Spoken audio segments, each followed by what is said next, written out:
Viva and Margaret. Viva the excitement when these two let themselves go on a wild and woolly whirl through Funtown, USA. Yes, the sky's the limit for love, laughter, and those wonderful new sounds. When this boy falls, he really falls hard. But who wouldn't? When the girl is seductive Anne Margaret. Viva Las Vegas! It's ticklish business any way you look at it. Come on, we'll stick together.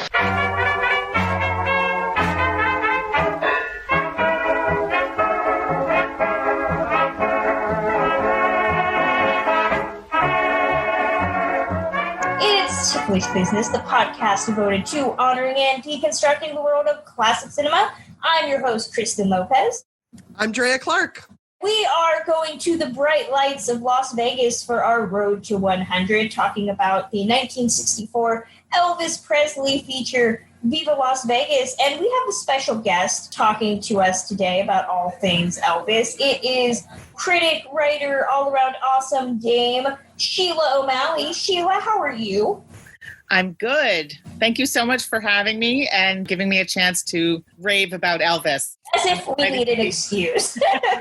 Right. Sheila, for people that don't know who you are, can you tell us a little bit about yourself, your love of classic cinema, where the love of Elvis came from, all of that? Yeah, so I am a film critic. I do regularly review films for RogerEbert.com. Before Film Comment went on hiatus due to our current situation, I had a column there and I wrote regularly for them as well. You know, I grew up in an era before cable, or at least my family didn't have it. And so there were like Saturday movies on local TV. And that's how I saw so many of the films of classic cinema before I knew what I was even watching. I was a child watching Bringing Up Baby and Shirley Temple movies and all that stuff. And once VCRs came, then I just was inhaling it. And Elvis was just sort of always there. I don't remember the first time that I was even aware of him because he's so omnipresent kind of thing. He's not my generation. It was long after my time. And once I started writing though, okay, once I started writing on my blog, I liked to write about performance. I like to write about, that's always been my thing, is I try to write about acting and performance. And I'm particularly interested in people who it's a little bit difficult to write about them. Like, what is it that they're doing? Why did people love them? What is it about their persona and how did they use their persona? It's kind of challenging sometimes to write about. Elvis is another issue because the general feeling is that he was terrible. And granted, I'm not going to say he's Laurence Olivier, but what he was doing was appropriate for what he was asked to do. And I thought that was an interesting and something that hadn't been covered. It's hard to find new stuff to write about that not every single person has written about. I've written about Cary Grant, but like everybody writes about Cary Grant, which is he's worthy to talk about. But I thought Elvis would be an interesting, all right, well, let me just watch all his movies and write about what he's doing in his performances. And people really, really responded to them. So that's how I've become the Elvis girl. That's great because I feel like you're totally right. Elvis really does get this rap as being successful because he was a singer, and that the movies are just really vanity projects, repositories for him to have a different medium to sell his songs. And yes, that is true in a manner of speaking, but I think people forget that up until a certain point, his movies were incredibly successful and in many ways were creating music that people were buying. So it was a different outlet for the music to come in. And he definitely has charm. And I think a lot of the movies, again, up until a certain point, were suited to who he was as a person, that off-screen persona melding with the on-screen persona. They didn't really tax him outside of like, what's the serious drama that he did, the period piece that I can't think Star, which is he's wonderful in it, Flaming Star. Yeah. Wild in the Country is That's the one. Film, but he's wonderful in it. And some of the earlier, like King Creole is probably his best performance. And that was Michael Curtiz directed it, Walter Matthau. He was surrounded by Carolyn Jones, like a solid. He always had great supporting cast. But once we move into, and that was his fourth film, the final one before the break when he went into the Army. Once he came back, and we can get into the sort of timeline of it because it's important, and it also speaks a lot to what was going on in movies in the 1960s, in the studio system. It was collapsing around him, and he remained a moneymaker, which is one of the reasons why he felt very trapped by his contract. It was one of the last contracts of its time. By the time, he had a contract like Bette Davis had a contract. It was a prison sentence. It was, they were all fighting against having to churn out these movies and having 7-year contracts or whatever. So yeah, once they found the formula, which was really Blue Hawaii, I think that was 1962, maybe. That was such a monster hit that they didn't want to screw with that formula anymore. So then they just kept churning out that same movie, and it worked. It was the Elvis formula of putting Elvis in a exotic location, put him on location in Hawaii, in Acapulco, in Seattle, very exotic, in Las Vegas, have him be surrounded by women in bikinis and hot cars and throw in a couple songs and you make $1 million. And in that era where very little was making money because it was just like collapsing, he was very valued for that. They were never going to let him do a serious movie or experiment or never, which he felt he knew that what he was making was not challenging to him. He always wanted to be challenged, but that was his curse. Well, we'll get the plot out of the way first before we start deconstructing, because I don't want people to get confused about the movie that we're talking about. But we're talking Viva Las Vegas. It's all in the title, really. Although you would be surprised how little actual Vegas scenery we get outside of maybe the showgirls and the opening titles, which have this really long take of the city of Las Vegas in 1964, which if you saw Casino in 95, like 90% of that was all gone by that point. Right. So it's a really great little time capsule. Yeah. You meet race car enthusiast Lucky Jackson. Again, it's all in the name. Played by Elvis Presley. He's a guy that doesn't care about money because he wins it, because he's got luck on his side. And he ends up wanting to enter the Las Vegas Grand Prix, but he can't afford a motor for his car. He also meets a swim instructor / pool manager named Rusty Martin, played by Anne Margaret, who doesn't want him to race because it's dangerous. And then you also have the Count Mancini, played by Cesare De Nova, who is the romantic rival, but also wants Lucky to drive for him as a means of letting the Count win. So there's very tangential plots to this entire movie that are all held together by Elvis's charm and songs. Drea, you were going to say something. What were you going to throw out there? Oh, I was just laughing because I do another podcast on modern films, and we are currently just getting into a series of watching all of the Fast and Furious movies. And Sheila's description of what's required of like an exotic locale, women in bikinis, fast cars. I was like, this pitch has really stood the test of time. Yeah, there's nothing wrong about any of those things. I want to see them. Yeah. It works. Exactly. I agree with you. You noted his name in this, and one of my favorite things about this movie is that either of them could play Lucky Jackson and either of them could play Rusty Martin. And there's something just like small and delightful about that touch. Well, if memory serves, many of the names of his characters, and Sheila, you can correct me if I'm wrong, but I remember this when we did the episode on Girl Happy, but many of the names seem very unisex in his films. They're either just kind of like words, nouns that have come, or they're very asexual type of names that don't really denote gender. Right. I mean, I think that was one of the most, at least for him as a musician, when he first came out, that was one of the things that was most destabilizing and dangerous about him. Not that he carried himself like a woman, but that he was using his sexuality in a way that seemed, first of all, it made the women go crazy, but it also felt burlesque. I'm putting words into people's horrified. It felt burlesque, and men didn't use themselves that way, at least not a sort of pop star type guy. Also, his own name, Elvis, no one had ever heard that sort of name before. Like when people didn't know what that was when he first came on, they're like, Elvis? What?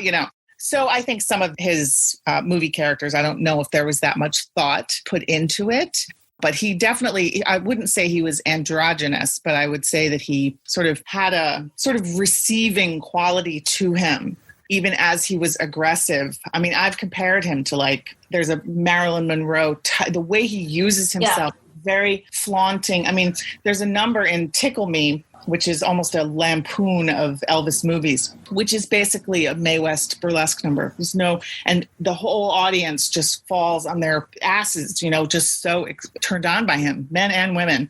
So this is probably the reason that he was named Lucky is probably not as based on what I'm saying, but it's an interesting part of him. You bring up musicals of the time, and I think Viva Las Vegas comes at a really weird time for musicals just in general, because this was released the same year, I think relatively close together with A Hard Day's Night. This made more money, even though Beatlemania was in full swing. But I think a lot of that's because A Hard Day's Night, which is one of my favorite movies, is a musical second and a parody film first. And it's really emphasizing the comedy over the music. And that's because the Beatles had really their own issues with being pop stars. But this really hews to that Elvis formula. And of course, it's impossible to divorce this from the musical that had come before this, which is Bye Bye Birdie, which itself is a parody of the Elvis story, right? Right. And you brought up that number in Tickle Me, which there's a number in Bye Bye Birdie that is almost the exact same thing with the Elvis character driving these women to pass out. And there's that great sweeping crane shot over the sea of just comatose women. And Bye Bye Birdie brought back a lot of its cast for this movie, predominantly Anne Margaret and George Sidney, who is the director. And I think that that's something that had to be difficult for him because musicals at this point were mocking.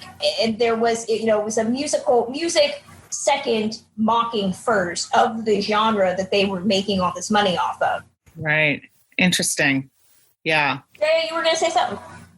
Well, I'm just wondering how cognizant Elvis was of cultural norms or movie patterns, because the level that someone lives in a bubble when they are a star in either film or music, not to say he wasn't touched by it, it's just always funny to me that there is such a disparate knowledge of the world when you are surrounded by nothing but people who are being accommodating and yesing you and gently. And also you probably are trying to avoid those things. I actually wasn't going to talk about that. I was psyched when you brought up the Anne Margaret connection of Bye Bye Birdie and also of this film, because Sheila's description of Elvis as someone who embraced his sexuality in performance, Anne Margaret to me in Viva Las Vegas is such a perfectly tuned balance to what he's doing. You see different people attempt that in different ways. And of course, in film history, talking about chemistry is a long thing. But in terms of the performative quality of what they're doing, literally, you could just deconstruct the shimmy tendencies of Elvis and Anne Margaret. And they're so nicely matched, and how it elevates both of their performance. And also there's, in thinking of who he was at that time, where he had been musically, where he'd been culturally. And then there are these things in this that I thought were so smartly utilized in terms of weaponizing Anne Margaret's adoring gaze, because almost every time he's performing, we are getting almost as much look at her being just in awe, but not a passive in awe. She is a full-bodied, to remind you that this woman's amazing and look how into him she is. And I found that's my favorite part of this movie is what Anne Margaret's bringing to the table and how it really balances the Elvis of it all. Yeah, I was going to say that they are so equally matched in energy and sexuality, and their sexuality appreciates each other in a way that's just so, it's hot, but it's also just very friendly. There's just this friendly vibe between them that makes it her playing hard to get. They both understand the game and that duet that they do by the pool, and they're having fun with, she's putting him off and he's like, if you notice too, in all the games that they play on their date and stuff, she conquers him at the skeet shooting and at the shootout and stuff. So they're having fun with not having him win all the time, which in most of his movies, he just wins everything. He wins every fight. He wins every race. It was just the formula. And she made him work to hold the screen and with her. And he loved that. He loved the challenge because for the most part, he was cast against people who didn't do that. And he was just on fire with her. He just was so excited to play with her. And that really shows. And that's another thing about his performance. You can feel what he's feeling in this one because she's bringing it out. It's there, but you need someone to look at him the way she looks at him to have him just go insane, Yeah, Anne Margaret is a really fascinating personage in this because I think Sheila might agree with me. Many have said that there was never really a co-star that bested her in the Elvis slate of movies. That, you try to name Elvis leading ladies and you have a hard time past Anne Margaret. That's how much of a equal success she was to him. I watched some trailers for the movie in preparation for this, and I think I love the poster that says, "It's that go-go guy and that bye-bye gal in the fun capital of the world," because Bye Bye Birdie was a huge success, and it had made Anne Margaret, she had been working, but it made her kind of an overnight sensation. And in the trailers, she was actually billed above him in some of the trailers. That she was a favorite star. And that really irritated Colonel Tom Parker because his movies were supposed to be Elvis. Elvis was the biggest name. Nobody came to see anything else. And I've read some stuff that Anne Margaret caused quite a bit of internal strife between Elvis and the Colonel. One, because they'd started dating, and they had stopped dating by the time this was finished filming. But presumably she was putting kind of the idea in Elvis's head that he could do better. But that was not allowed. She was the girl that almost ruined everything. But at the same time, you also have this B plot going on as they're filming this movie because Anne Margaret and George Sidney had worked together on Bye Bye Birdie, which everybody associated with that production was really mad because if you've seen the original play of Bye Bye Birdie, Kim McAfee is not the lead of that film. Right. It is Albert and Rosie played in the movie by Dick Van Dyke and Janet Leigh. And both of them were very upset to see the finished product of Bye Bye Birdie because George Sidney had gone back and filmed more scenes with Anne Margaret. He would also redo her dance scenes, and he would also film her from every angle, which you would notice in this movie because they're just random shots of Anne Margaret's butt in the shot or her boobs in the shot. Because the rumor was that George Sidney had a very unrequited obsession with her that she was just not down for, but she played up to it to get more screen time. And they had a very difficult time with that film because the other cast members had said that she had fundamentally altered the plot and run away with that picture. And here, that was something that was continued. George Sidney would redo her scenes from every angle. He would require that she do more takes. Yeah, there's already a Lecce vibe with the way all the actors treat her, but then you read about how the director treated her on set, and you're kind of like, this is problematic now. But, I mean, she commanded that much clout that she could do that. That set just had to be a powder keg of people just giving each other the side eye.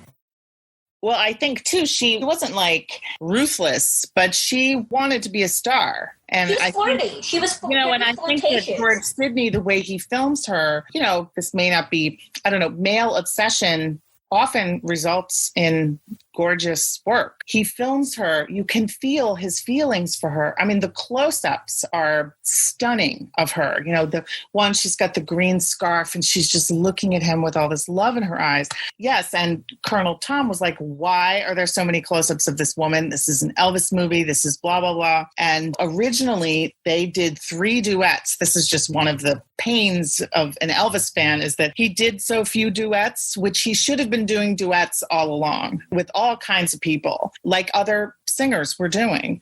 But that was just not his brand. He would have loved it, but he was under the thumb of Tom Thumb. And so they had originally had 3 duets in Viva Las Vegas. One of them was turned into a solo And then one, which is an absolutely explosive duet, which you can find it actually a recording of it exists if you're the boss, with the two of them going back and forth. And the only one that survives in the film is The Lady Loves Me, which is around the pool. And that was the Colonel, but she does get 2 solos. She has the talent show, and then she's mad. It's done in one take when she's making the mustard and ketchup sandwiches. There's nothing else on them. Like, what? And she like walks away with that. And because of that, it's a better movie. But Colonel Tom didn't care about that stuff. He just, But I have to throw out what George Sidney said about this movie. This was a film that seemed very slapdash in terms of George Sidney said, quote, "That was one of those cases where we had no script and we had a commitment. Originally, it was something about an Arabian or something, but we turned it around and we wrote the script in about 11 days. We changed the whole thing and decided to do it in Las Vegas." And that makes a lot of sense. I mean, This doesn't feel, if you listen to the episode I did on Girl Happy, I didn't love that movie by a long shot. But even though this does feel like the plot is just very aimless, there is still a plot there. There is a reason for these characters to intersect. I think it falls apart a bit at the end because you remember, oh yeah, there's supposed to be a race that happens in this movie. And I love the trailer. It says, one of the most thrilling races ever filmed. And I'm like, is it though?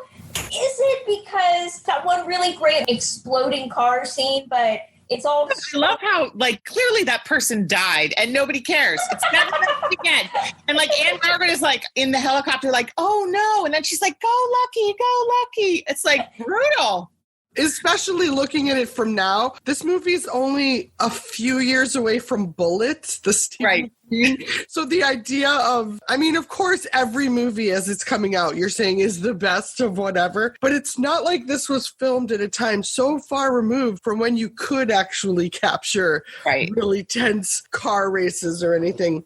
I love, this is the epitome, and I might use this from now on, of, oh yeah, that's an 11-day script. It also has that jukebox musical reconfiguration or the retrofitting that you get with a lot of these. Okay, well, step 1, what songs do we have access to? Right. Okay, step 2, is there a narrative we can pull from these songs? Because definitely our main character and then also the woman will be singing some of them. So this whole, shoving in of moments, and it's always funny to me to see how those make a narrative pivot, but it's especially I love that you pointed out the ketchup and mustard sandwiches because I had to rewind. It took me a minute to figure out what she was slapping on the bread. And she makes 8 of these disgusting sandwiches. With there's so many. And she does them rhythmically. It's part of her dance. It's amazing. And no cuts in that whole thing. Yeah.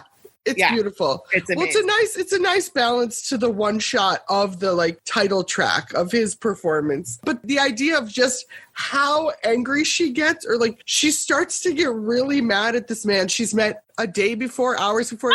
They go on one date, a date that took place in a time traveling device, probably the TARDIS from Doctor Who, because in their single date, where it's still daylight when it ends, they go tandem water skiing. They go to 8, they go to the Hoover Dam. They go to so many. Doesn't that look like the best date, though? It's the best date. You take a helicopter ride, you go water skiing, you do a little shootout at a Western The town. Shootout! Oh my God. You go on your motorcycles. Yeah.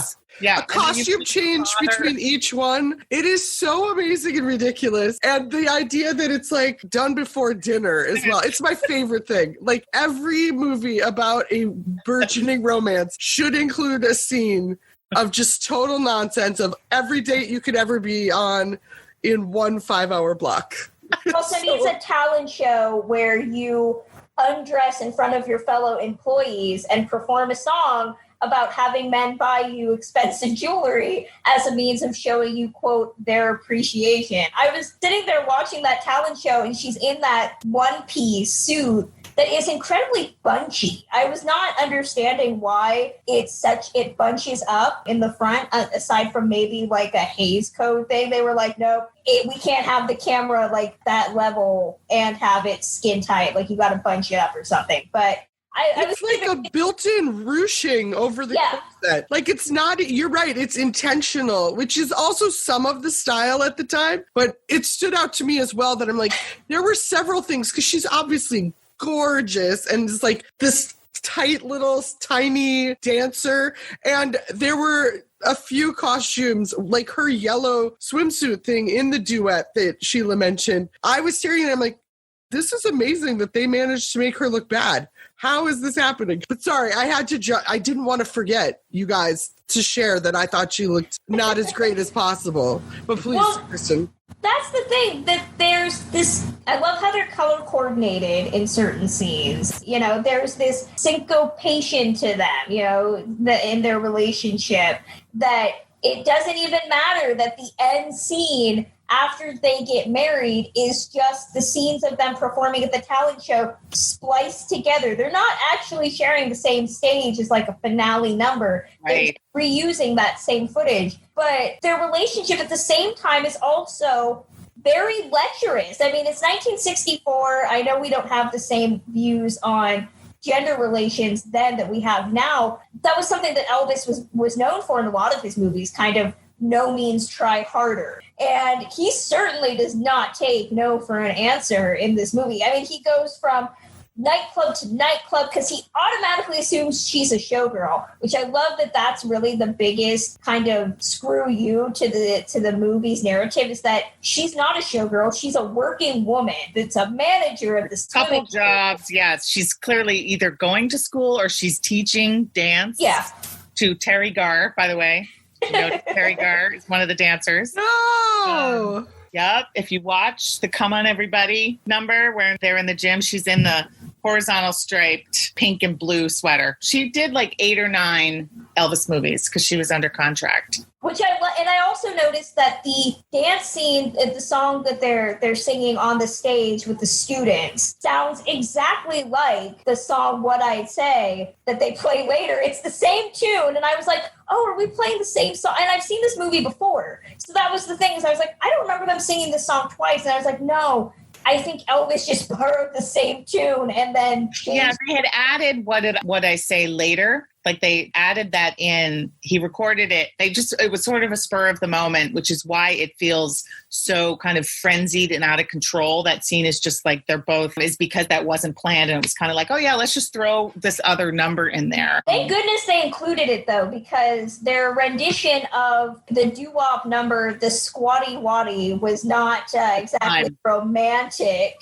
Oh, see, I think I totally disagree. I think that what they are doing in that, because they're just dancing with the quartet is just singing, and that's his background singers, the Jordanaires, not the guys in the movie, but the voices. And I just feel like what they're doing, I wrote a whole piece about what they're doing in that, because they're like in each other's. The thing about, this is a little bit of a digression. It also says something about the movies in the 60s and how kind of really puritanical they were about sex coming after sort of the explosion of rock and roll in the 50s, late 40s and 50s. Hollywood, suddenly we have like Doris Day playing a, 35-year-old woman who's holding out for marriage. And we have Gidget and we have the Beach Blanket Bingo movies where sex just vanishes. Like I'm reading Nick Toskis's book right now, and he wrote this piece saying in Elvis movies, there's not even a possibility of getting laid. It's off the table. So it makes it more prurient than it would be if people were just able to pursue each other. It's one of the weird quirks of some 1960s films until everything explodes at the end of the decade, and now all bets are off. So it makes it a strange, putting Elvis in that environment is very strange. It makes it, there's a disconnect between, instead of just going out or going to bed, they have to get married at the end, even though they've known each other for like 2 days. Yeah, I agree. It's funny that two such sexual potent beings are like castrated in this very strange way. And they have to be, in that it's just one of the weird things that I was thinking about that watching Viva this last time, thinking, God, this is so wild watching this, because people were protesting Elvis when he first came out with songs in the 50s and after his Milton Berle, which Anne Margaret also was on, and that this would be where he would go. It's very American. No wonder this he is such an American symbol. That something that explosive and that crazy and that like Dionysian has got to be contained, you know? Just the Puritan wash of And when he bust out in black leather down. He was like, now I'm a man. I'm 31, 32. It's 1969. Through all that, you know? Yeah. Well, even in that scene, too, at the talent show, when he comes out to perform Viva Las Vegas, and my mom and I were debating, and maybe somebody can answer this for us. Is he wearing a black coat with a red collar, or is that a red shirt underneath the jacket? I think I was thinking that. I think it's a red shirt because if you look down near his you can see the red underneath. But it's open. It's open. Yeah. And that was the thing I really noticed, and it shows you how covered this is. A movie that opens with Anne Margaret's legs and some of the most life-threatening, I say, booty shorts. Those short shorts, I know. But this is a movie that, when you really think about it, feels very chaste. So when Elvis comes out with that open shirt, and you're just like, I mean, I was kind of sitting there thinking skin, and I was like, wait, why am I saying that? This is a movie that has Anne Margaret in a bathing suit, and they're water skiing at one point, and so he doesn't have his shirt on, but I was still like shocked that there's, maybe because it's that connection with sexuality, as opposed to these are just two people on a water ski, but it's really just the back lot, you know, with a background behind them and some mist being spewed in their face. Wait, Kristen, are you trying to tell me they did not actually do that water skiing? I hate to tell you this, but yes, much like my favorite summer movie, Gidget, they did not actually do any of the theatrics on the water that they are touted to have done. That's one of my favorite, like, these kinds of films. If you're going to be ridiculous, be ridiculous. Right. I am here for your ridiculosity. And when their date involved them, I could just talk about this date for the rest of my life.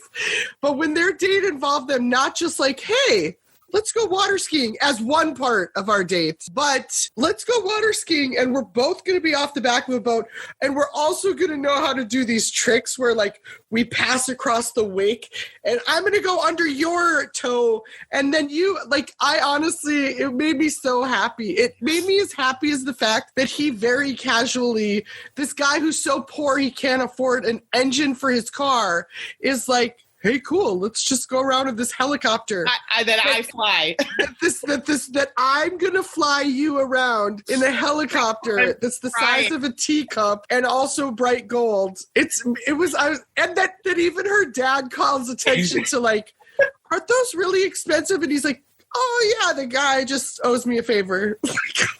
I love it. Be ridiculous. Right. That's the joy of these movies, is that this is really presented as almost like this hard scrabble, salt of the earth type of guy, in that he loses a gigantic wad, to go back to the Fast and the Furious, like a Fast and the Furious level wad of cash. He drops it in the swimming pool, and the world's worst child ever jumps in and picks it up and just like sticks it, like lets it go into the pool drain or whatever. And instead of being down and out about losing what looks to be several $100s, Lucky's just like, oh, well, you know, I'll just work at the hotel. Now I'll pay off my debts that way. He's a man for which money has no meaning. And so when Anne Margaret shows up and she's like, no, I want to buy a boat for my dad, I have ambitions and goals, I was a little pained that the movie ends without having those goals realized. The movie ends with her getting married after she's declared that she's not going to get married, that she wants to buy a boat for her dad. So I was thinking, okay, maybe the movie's going to end. And again, I've seen this movie before, with somehow Lucky being like, I won the race, I got the girl, I'm going to buy my girl's dad a boat. No. Poor William Demarest is just sitting in the world's most spacious houseboat. And an awesome space, yeah. Exactly. I was like, he doesn't need a boat. He's living in a yacht already. Like, it's totally I'm nice. sure he'll get his boat. Yeah. Everything's going to be fine. There are no real problems in Elvis movies, you know. Well, the funny thing, like, this is an 11-day script, and they spent 2 hours of those 11 days thinking about the ending. Maybe 20 minutes, because not only like when you're retrofitting a story together around songs and around like, oh, we really just want moments. And honestly, I didn't look through the credits, but I'm assuming the Las Vegas Tourism Board, like this was the what happens in Vegas stays in Vegas ad campaign was this movie. Like it literally makes it look, because who thinks of going to Vegas so they can have fun outdoor activities? Do you know what I mean? Like this, anyway, so they work in all of these things. And in addition to talking about establishing her as a woman who's not even just a lifeguard, but, Miss Rusty Martin, pool manager or whatever. Like she has a sign on the side of the pool, as you do. So she's like smart and has, business acumen and goals and dreams. She also has laid out, which probably came through on like day 10, she needs to get mad at him for no reason. No reason. So let's say the reason is she's worried about his safety because the Count kind of suggests that it's not safe. So then he's like competes in it anyway. But there's also nothing at the end of when he wins. He's not like, there, I'm done. I just wanted to win once. I just wanted to prove I could do it. Let's go be safe and happy together. There's no line. It just cuts to their wedding scene and you're like, and I know she's not pregnant because they spent no time together. Why did these two people just get married? What is happening? It's the dumbest ending. I do want to throw out, if you brought up the script, we've talked about the script a bit.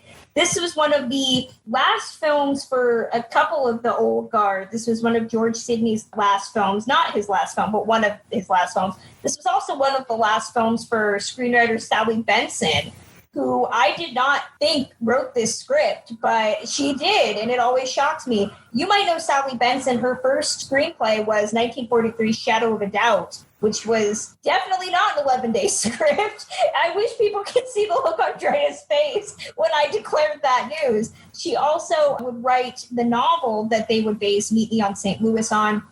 She did Anna and the King of Siam, a couple other things along the way. Disney's Summer Magic was her big thing in the 60s, which is also similarly a very chaste, turn of the century, going back to simpler times movie. She would do this as a written by credit. And I forget how screenplay credits work, but I want to say written by is not necessarily the same as screenplay by. Like there's a few more cooks in that kitchen when you get a written by credit. But her final credited film would be in 1966, and it would be, appropriately enough, The Singing Nun, starring Debbie Reynolds. So, yeah, poor Sally. This is definitely a weird little, dive in her screenplay writing. She probably got paid so much more for this than she did for the screenplays that people revere and respect. Yeah. What I also want to throw out, we didn't talk about the rival, quote unquote, and I'm not talking about the baby blue racing cars Aunt Margaret sings in the song. You also have the Count, played by Cesare De Nova, who was an Italian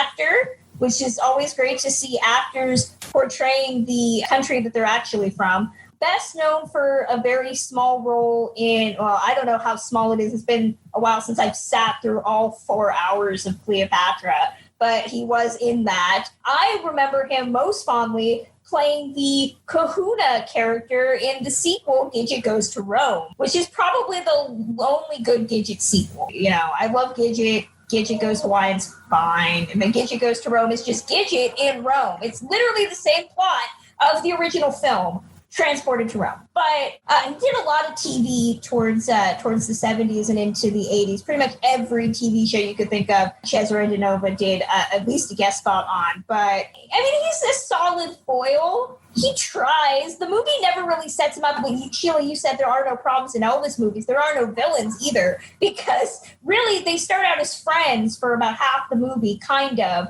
They're both interested in Rusty, but the Count has his end game. He wants Lucky to be kind of his fool that will make a path in the race for him to win. And he's like, no, that's not happening. But then they do this third act kind of shift where he's like, well, if I can't win the race, I'm definitely going to take your girlfriend. And he tries to seduce Anne Margaret in this really funny, farcical dinner scene. But then when he starts to actually be the sexual figure and try to put the moves on Rusty, she's just like, man, I don't know what man is. I need to go over here. Yeah, I'm just sitting on the couch. Yeah. And then he just kind of disappears at the end. I don't think he died in the fiery wreck of the race, but we never see him again. So yeah, you see him. He returned. I think he's like, hey, you can see his car come back in the final. So you're like, oh, so that horrible crash where she's like, oh no, go Lucky. So yeah, he survives. I'm sure he, maybe he bought William Demarest the boat and then they lived together on it. I don't know. I mean, anything is literally possible at the end of this movie. I thought that, is it Cesare? Is that how you say his name? I've always pronounced it Cesare. Cesare. I don't speak Italian, so I'm not sure. I thought he did a great job in terms of the absurdity of emotional thrust, just switching all the time of like, now you're friends. Now you're enemies. He was like, okay, what I really liked for the puzzle piece of chemistry with characters of trying to just make sure, is everyone at the same level? Is there the same flippancy? Is there the same whatever to them? And I thought he had a really nice, he was just as amiable and full-bodied as they were, but he had a nice grounded languidness to him, whereas they're both like ping, ping, ping, like Anne Margaret is just a spinning dervish, burr, burr, burr, burr, burr, burr. And then Elvis is like, bah, bah, bah, bah. Yeah, I'll make music out of this. But then the Count is just as bright, but much more chill. And I thought it was a really good balance, as much as his motivations weren't always clear. And they did not care. They ran out of days for that. But I thought that, he's there, he stands in, he's a rival of sorts in a couple different ways, but he's also not going to sing because he's no Elvis. So I don't know. I thought it was well utilized. He's slightly more adult. If you could say he's a little bit more of a man, and Elvis and Anne Margaret feel like teenagers. The Count was definitely having sex. Like, right. The Count's dates did not end at dinner time. Yeah, no, not at all. Oh God. When you just said his motivations weren't always clear, I almost lost it. Oh God. We want to discuss before we wrap it up. Anybody have any final things they want to throw out there? I do. There's one small behind the scenes thing that I believe it was through Anne Margaret that David Winters became a part of this, the choreographer. And his work is so interesting and distinctive. And actually having that, what's the squatty waddy again? The squatty waddy, right? That there was something about this time that's so endearing and actually we still do it. Like hip hop will have like a certain dance you do to something. I'm sure the TikTok generation, someone could do an entire comparison, but David Winters was behind creating like the Frug and the Freddy and all of these 60s dances that were just like random little motions you would do to a certain song. And I really, there's something about his sense of movement and how it translates in this, because it's both gives you that idea of a choreographed piece, but is so much more accessible than most of these. Like, you're not watching a Busby Berkeley thinking, I can do that. But you could watch Viva Las Vegas and be like, yeah, I mean, I got some shimmy in me. I could probably get this going.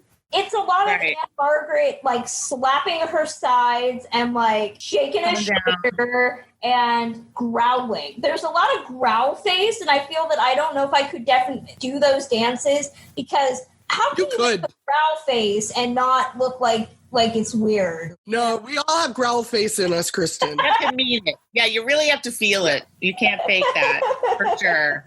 And when all else fails, just put the camera down low near Anne Margaret's backside and everything will make sense. I mean, the fact those shots with her butt and him dancing higher, which happens a couple times with Come On Everybody and What I Say, are just, for me, it's what this movie is all about. He's doing his thing. She's having so much fun. They're filming it in a way that is a funny quality to it. But Anne Margaret is always in on the joke. I think that's one of the things that is really, it's I guess you could call it leering, but I feel like she's participating in it fully. She knows exactly what she's doing and is enjoying herself. Yeah, I don't feel like she's being taken advantage of, or I feel like she's like, oh my God, I'm starring in an Elvis movie and I've got to bring it up. I'm putting it out there and I'm having a blast. And so when that happens, I just sort of get to relax and enjoy them and not worry about people, you know? Yeah, I think there's something, I don't know if maybe it's unfair to Anne Margaret that I feel that she is empowered in these, and maybe she would have been happy if someone like, can we not just close up on her butt all the time? But there is a small sense that in any of those shots at any given moment, she would turn around to the camera and indicate how much she was enjoying having the camera right there. Yeah. For sure. I don't think she was hung up on it. And I think she really enjoyed being successful. I think she was really, really excited. And they were very similar people in that they were very kind of committed to being grateful. They would talk about those things all the time. They were not partiers at all, neither of them. They like rode their Harleys together, and the producers would be like, please stop going for midnight Harley rides. You're going to both die and the movie will be over. So they were very grateful for what they had. And so I think she had good, kind of structure around her for the craziness that was being a sex symbol at such a young age. But she wanted it. She definitely wanted it, and ended up headlining in Vegas, just as he did through the 60s, 70s, probably beyond. She became associated with Vegas just as he did because of this film. So, yeah, I think this movie, Viva Las Vegas, is interesting because it's really the movie that tests whether you are not just an Elvis fan, but I feel like a classic film person, because you really have to not only suspend disbelief, but kind of be able to work with what the studio system was offering at this time. I mean, this is the death knell of the studio system. And so it's really firing on the last fumes of what audiences would take. So it has a very light, non-existent plot. It's very peppy, it's very bouncy, but at the same time, it's pure escapist entertainment. It's the 1964 equivalent. I did not know this would be me sponsoring Who Shot You, Drea, but it's the 1960s equivalent of the Fast and the Furious, if you really think about it, in that it's just a good time that you can have sitting for less than 90 minutes. This is considered the shortest Elvis movie. But you come to care about these characters for as little as you know about them. And Elvis is really charming. Anne Margaret's really charming. You want them to succeed. You wish they did more movies together. But of course, that 100%. Yeah. And so I feel like, there's classic film 101, which is like Casablanca. Okay. And you're like, okay, I'm a classic film person. I feel like this is the AP level of classic cinema. Like if you watch Viva Las Vegas and you're like, okay, I still like classic film. Like you can go into like the more obscure stuff. I feel like this is a testing film almost in many ways. Well, also like the snapshots of, it gives a snapshot of a culture, the movie culture, in a really interesting, weird, like I just wrote the essay for Great Escape, which came out the same year that this was filmed, which was 1963. It was a weird time. Cleopatra sank stuff. People were hemorrhaging money, and something like Elvis movies survived. I also think this is one of the points that I've made in my writing about Elvis, is that if you watch this Home Alone, which I'm sure we all just did, you can kind of get into it. But if you just picture seeing it at a drive-in on a hot summer night with popcorn and maybe a date, and it makes perfect sense. It's how it should be seen, and it's the context that they were made for that. And I can't remember who made this observation. Basically, like that the last 20 minutes of every Elvis movie are like nothing. You don't even have to see it because everyone is now making out like crazy in their cars. I mean, that there's no songs, nothing new happens. So I don't know. Sheila, I don't know how anyone could rip their eyes away from that race. I mean, well, if you have a hot date, maybe. I don't know. No, I know. It's kind of an interesting, for me, I love them because it's Kurt Russell said, I love Elvis movies because Elvis is in them. And you kind of have to be hardcore to be that, but I'm pretty hardcore. I just enjoy him and I enjoy thinking about him and writing about him. It's tough if you don't feel that way. But I think his movies are worth talking about because they are emblematic of the larger things that were going on in the industry in the 60s when things were falling apart. Drea, what are your final takeaways on Viva Las Vegas? It had been a while. I've seen this before and it had been a while. And in re-looking at it, I think I love the idea of putting yourself in the mindset of being at the drive-in, because when I was looking at it, I'm like, this is nice, but I kind of almost need something else to be doing at the same time. Like maybe I just want to make a row of ketchup and mustard sandwiches while I'm watching, but like it's easily distracting because it's such absurd nonsense. And so it's more of like looking up every once in a while and be like, oh, this is a great little moment. Because if you're watching it with any kind of like looking for story consistency or any motivations for almost any single character at any given moment, then you're just thinking, well, this is garbage nonsense. But, it's fun garbage nonsense. So I found it is the kind of thing that I would offer up the preface of get into this headspace and then just get up and shimmy with them every time there's a dance. Very true. Of course, you can send us your thoughts on Elvis Presley, Viva Las Vegas, anything to ticklishbiz@gmail.com, and we'll read them on the next episode. We want to thank Sheila O'Malley for joining us on the show today. Sheila, where can fans find to get in touch with you, read your work online, all of that? Well, I'm on Twitter, Sheila Kathleen. I have a website, Sheila Variations, which is just my name, SheilaO'Malley.com. I've written about Elvis at Film Comment. They actually let me do that, which was so much fun. It's my pinned tweet, so if you want to see me go into depth, and I talk about his movies there. That's it. And Drea Clark, where can fans find you online? I am on Twitter at the Drea Clark, and I have a podcast of contemporary films called Who Shot Ya? And you can always find me on Twitter at journeys_film. You can download Ticklish Business wherever you get your podcasts, Stitcher Radio, Player FM, Spotify, or Apple Podcasts. And if you're listening on Apple Podcasts, help us out. Leave us a rating and a review because those matter. If you want to follow the podcast and learn about upcoming episodes, you can do that at ticklish_biz. If you want to get awesome merch, including buttons, Blu-rays and DVDs, all sorts of stuff, you can head over to patreon.com/ticklishbiz.